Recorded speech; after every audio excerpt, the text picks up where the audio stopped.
आप देख रहे हैं मुरैना न्यूज और मैं हूं आपके साथ मोनिका। तो चलिए देखते हैं आज की ताजा खबरें। कांग्रेस और बसपा में जाने की अटकलों के बीच रुस्तम सिंह के घर सीएम और सिंधिया भोजन पर पहुंचे। उपचुनावों को लेकर भाजपा हाईकमान पूरी तरह से अलर्ट है। मुरैना विधानसभा से पूर्व मंत्री रुस्तम सिंह की कांग्रेस में जाने की अटकलें क्या शुरू हुई? सीएम शिवराज सिंह चौहान और ज्योतिरादित्य सिंधिया ने अपनी गोटियां बैठानी शुरू कर दी। ये नजारा 10 और 12 सितंबर को दिन्नी, अंबा और मुरैना की सभाओं में दिखा, जब खुद मंच से सीएम शिवराज सिंह ने पूर्व मंत्री रुस्तम सिंह के विकास कार्यों की मंच से सराहना की। मामला यहीं तक नहीं थमा। गुरुवार को जब सीएम शिवराज और राज्यसभा सांसद ज्योतिरादित्य सिंधिया भाजपा प्रदेश अध्यक्ष वीडी शर्मा के पिता स्वर्गीय अमर सिंह डंडौतिया के निवास पर शोक व्यक्त करने आए, तो वे साथ साथ पूर्व मंत्री रुस्तम सिंह के बानौर स्थित निवास पर डिनर करने भी पहुंच गए। इस दौरान सीएम शिवराज जहां पूर्व मंत्री रुस्तम सिंह को साथते दिखे, वहीं सिंधिया ने उनके बेटे राकेश सिंह को युवा और उत्साही कहा। रोचक मामला ये रहा कि रुस्तम सिंह से शिवराज ने कहा कि अब मुरैना विधानसभा आपको ही संभालनी है। इसका सीधा मतलब ये था कि जीत भाजपा की होनी चाहिए।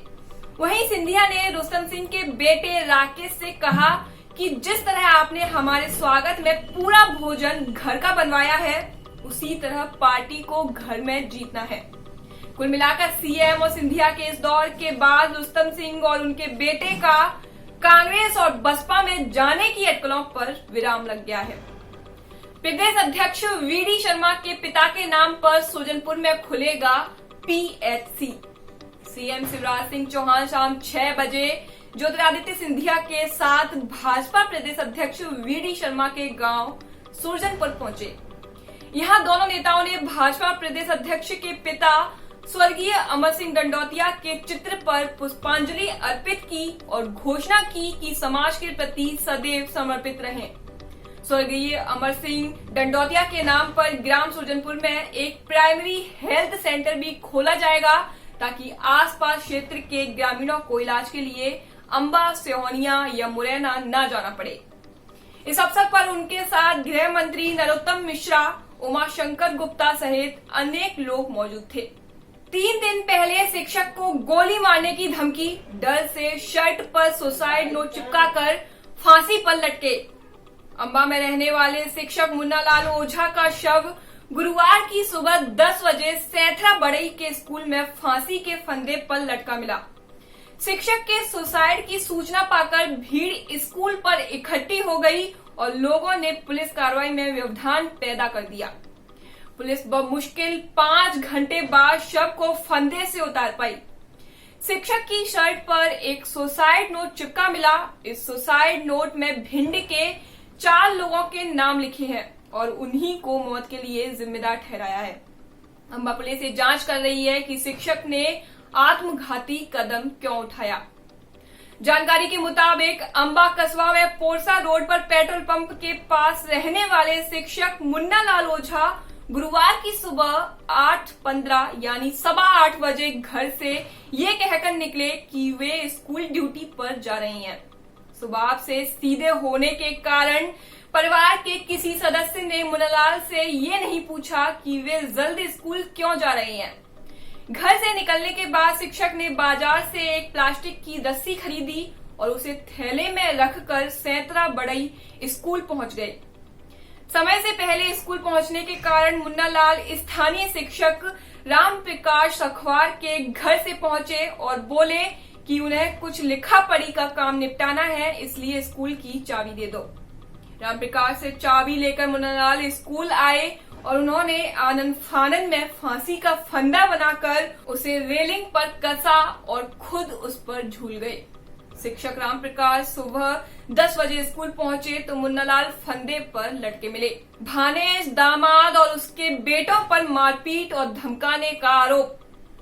शिक्षक मुन्नालाल के सुसाइड करने के मामले में तथ्य सामने आए हैं कि भिंड की मधुपुरी कॉलोनी के रहने वाले शैलेंद्र ओझा की शादी पूर्व प्राचार्य मदनलाल ओझा की बेटी गीता से हुई है। शैलेंद्र और गीता मदनलाल ओझा की मौत के बाद अंबा में उनकी प्रॉपर्टी को हड़पना चाहते हैं। इसके लिए वे मदन लाल की पत्नी और मुन्ना लाल की बहन रामवती की हत्या तक पर आमादा हैं। इससे रामवती सहमी हुई है और वे पुलिस के पास पहुंचकर रिपोर्ट करने की स्थिति में नहीं है। बहनोई की मौत के बाद शिक्षक मुन्ना लाल भी अंदर से टूट गया और भानेज दामाद की धमकी से घबरा गया। मुन्ना लाल ने अंतिम सांस तक ये कहा कि भिंडी के चारों आरोपी उसकी बहन की हत्या कर प्लॉट को बेचना चाहते हैं और उसे भी अपनी जान माल का खतरा है। भानेज और दामाद ने अंबा आकर पीटा, रिवॉल्वर से उड़ाने की धमकी भी दी। सहायक शिक्षक मुन्नालाल ओझा की शर्ट पर हाथ से लिखा एक सुसाइड नोट मिला।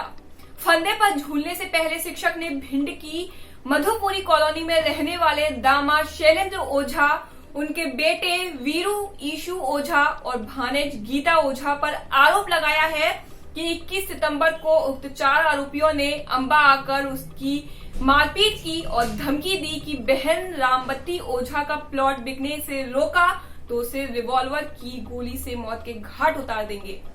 इसके बाद से लगातार 2 दिन तक उक्त आरोपियों की धमकी से घबराकर वो फांसी लगाने को मजबूर हो रहा है। सुसाइड नोट में शिक्षक ने लिखा है कि आरोपीगण के दबाव में उसकी बहन रामवती सच को सच और गलत को गलत कहने को तैयार नहीं है।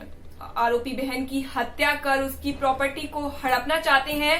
आरोपियों ने उसके बहनोई मदन लाल ओझा के इलाज के नाम पर बहन से 25 लाख रुपए हड़प लिए और बहनोई को मरवा दिया। सीवर लाइन बिछाने का काम नवंबर तक होगा। 10,000 कनेक्शन देकर निगम कराएगी ट्रायल शुरू। प्रशासनिक दबाव के चलते नगर निगम ने नाला नंबर 1 और सीवर प्रोजेक्ट को नवंबर तक पूरा कराने के लिए काम की गति को तेज कराया है। नाला प्रोजेक्ट को कंप्लीट करने के लिए 120 मीटर लंबी पाइपलाइन बिछाने का काम रफ्तार पकड़ेगा और सीवर के 10,000 कनेक्शन देकर सीवरेज ट्रीटमेंट प्लांट की ट्रायल का काम नवंबर में शुरू कराने की तैयारी है। 4 किलोमीटर लंबाई के नाला नंबर 1 प्रोजेक्ट को नवंबर के अंत तक पूरा करने का समय ठेकेदार को दिया गया है। इस प्रोजेक्ट के बकाया काम पर गौर करें तो अभी निर्माण एजेंसी को नाले के अंदर 120 मीटर लंबाई के पाइप और बिछाने हैं। इसके साथ ही 5 से 6 मैन हॉल भी तैयार होने हैं। अधीक्षण यंत्री के शर्मा ने नाला नंबर 1 बना रहे ठेकेदार को निर्देश दिए हैं कि वो बीआर गार्डन समेत माधोपुरा की पुलिया से आगे तक मैन होल तैयार करने के काम में तेजी लाए। इसके अलावा माधोपुरा की पुलिया से अंबा बाईपास तक नाला के अंदर पाइपलाइन तैयार करने का काम भी आगे बढ़ाया जाए। नवंबर के बाद इस प्रोजेक्ट को किसी प्रकार का एक्सटेंशन नहीं मिलेगा। वहीं नाला नंबर 1 के लिए मुख्यमंत्री अधोसंरचना मद से 28 करोड़ रुपए की मांग की गई थी, लेकिन बजट 21 करोड़ 5 लाख रुपए स्वीकृत होकर आया था। 7 करोड़ की कमी के कारण ठेकेदार ने कब्रिस्तान से पुराने बस स्टैंड तक बनाकर लाई गई सीमेंट कंक्रीट की सड़क को रोटरी के पास आकर रोक दिया है। ठेकेदार का कहना है कि जितना बजट उतना काम हो चुका है। पूर्व पार्षदों का कहना है कि नाला नंबर 1 प्रोजेक्ट अहम है, इसलिए उसकी 6 सड़क को सीसी करने के लिए सीएम को 8 करोड़ रुपए और मंजूर करने चाहिए। केंद्रीय मंत्री नरेंद्र सिंह तोमर भी सांसद निधि से ये पैसा मंजूर कर सकते हैं, लेकिन उनका ध्यान इस प्रोजेक्ट पर नहीं है। जबकि नाला नंबर 1 के लिए पूर्व मंत्री रुस्तम सिंह ने सीएम से व्यक्तिगत पहल करके पैसा मंजूर कराया था। नगर निगम का कहना है कि नया बजट मंजूर न होने की दशा में पुराने बस स्टैंड से अंबा बाईपास तक अब WBM सड़क बनाई जाएगी। ये काम नवंबर के अंत तक पूरा कराने का दबाव बनाया गया है। आज के लिए बस इतना ही। नमस्कार।